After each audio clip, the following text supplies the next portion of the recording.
Magandang umaga po sa inyo lahat. Nandito po tayo sa eskwelahan ng General Rojas Elementary School at meron tayong interviewin na dalawang mag-asawa na matagal na nagtitinda ng mga siomay at palamig.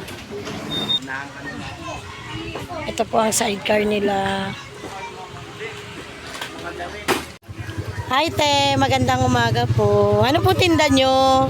Siomay at saka mais, mangga, sutamas. Pwedeng matignan. Pwede. Ito pa kunti-kunti lang kasi Wow, ang sarap naman. yung parang makabinta ka lang na umaga na pa kunti-kunti na. Mais, may ulit tayo. Wow, ang sarap. Ay, kamusta naman po ang pang-araw-araw niyong pagtitinda dito sa eskwelahan? Siguro makakita lang kami ng 1.5 isang araw, ayos na sa amin. Kumayad na kami limagaan sa Bombay na utang namin.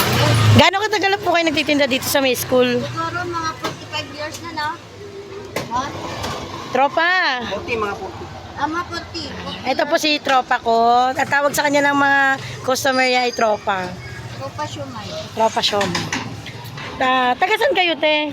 Dito lang kami Quezon City, Masambong. Pag walang pasok, saan kayo nagtitinda? Nagdala po kami, ikot-ikot kami dito sa General Rojas hanggang saan pa ba tayo? General Lim. General Lim. Sa magkano yung puhunan nyo neto, te? Lahat-lahat ng paninda nyo. Ang una namin is, kung isipin naman talaga, lukay. Salamat po sa araw-araw ng inyong pagtitinda at dalangin ko po. Gabayan po kayo ni Lord sa araw-araw. Hanggang dito na lang po ang aking pagbibideo. Maraming salamat po.